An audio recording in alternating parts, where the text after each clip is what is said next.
As we say, tomorrow is Finland and Vladimir Putin for Donald Trump. Alpha male meets alpha male.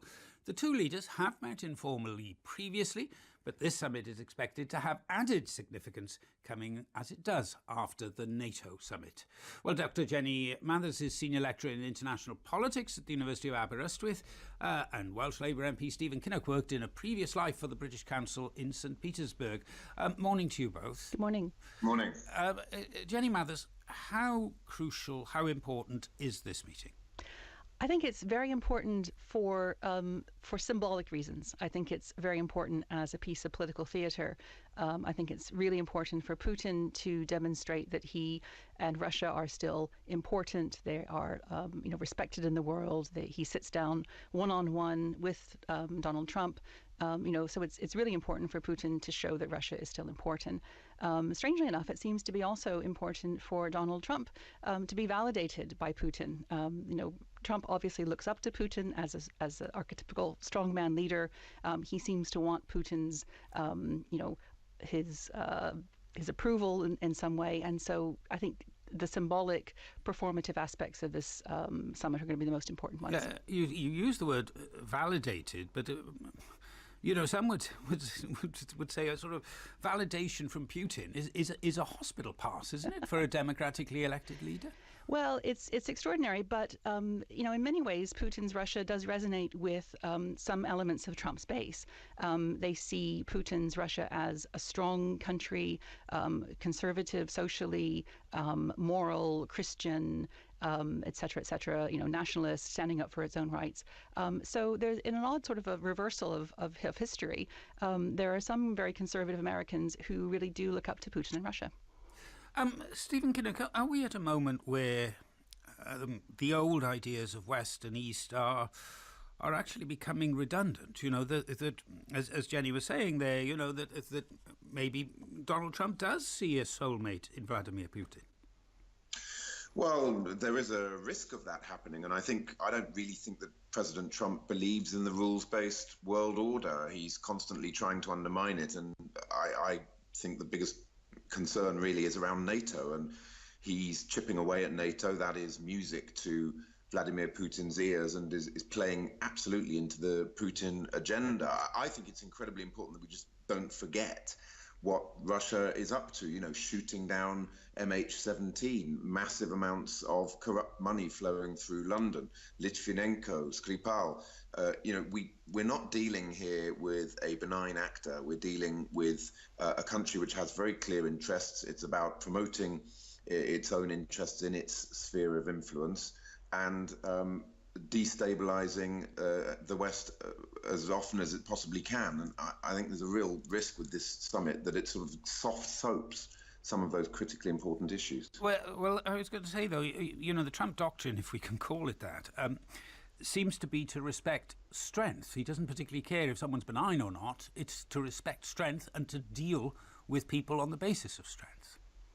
Yeah, I think there are two types of politician, really. There's transactional politicians and strategic politicians, and the latter believe in investing in long-term relationships, building long-term alliances, building coalitions to promote our democratic values. Transactional politicians like Trump and Putin, they believe nobody has friends, you simply have interests and you do whatever you need to promote them.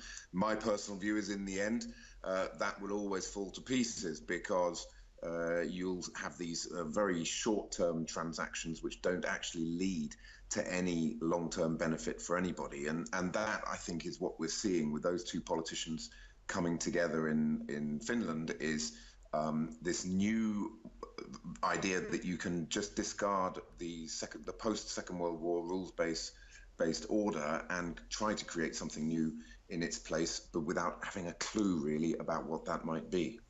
Jenny Mathers, do you agree with that analysis? I do, and when you look at Trump's sort of approach to Russia, it's extremely erratic.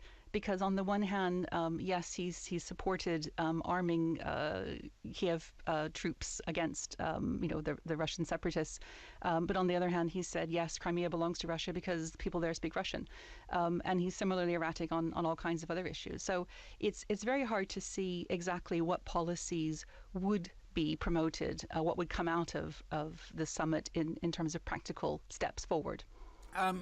So do you see anything coming out of it, Stephen, apart from the theatre of it? No, because if you aren't really being driven by values and principles, you don't really have a sense of what you want to achieve.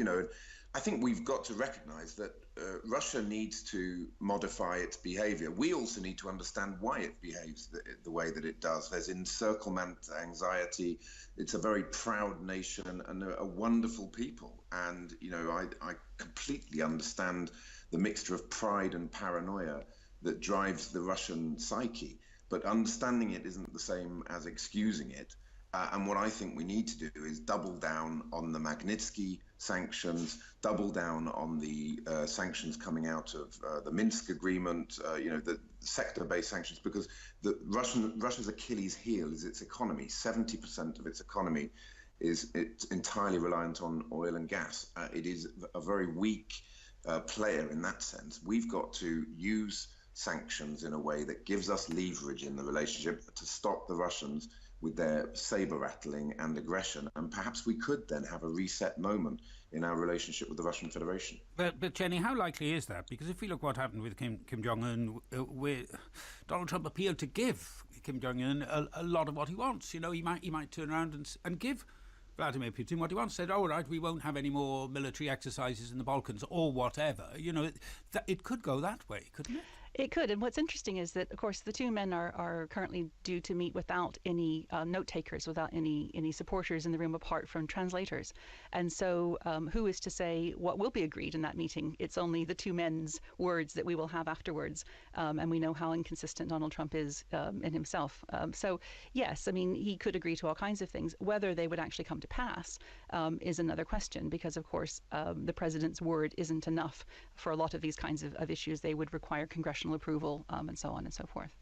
Stephen, if you were sitting now in Estonia, Lithuania, Latvia, how worried would you be? I mean, is this a moment of particular danger for them?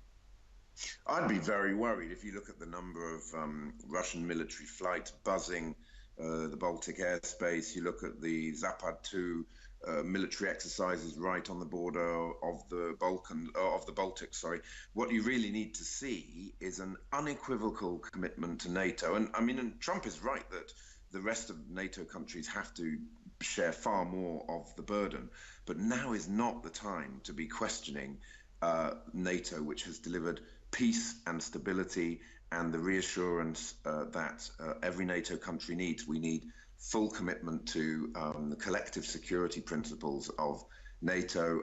We need to, I think, support the training and equipping of Ukrainian forces to shore up the eastern border there. We also need to do much more to get more integrated energy policy and capability in the European Union, because, of course, with so much Russian gas going into countries like Germany, it gives Russia disproportionate influence with many countries in the European Union. So we need a rebalancing of the relationship. The problem is, because of Trump's sort of strongman view of the world and transactional approach to politics, he seems to have a better connection with Vladimir Putin than he does with Angela Merkel, even indeed with our own Prime Minister. And that, of course, has been an absolute disaster of a mission, but we didn't even get a chance to talk about that. But with friends like that, who needs enemies? Stephen Kinnock, Jenny Mathers, thank you both very much.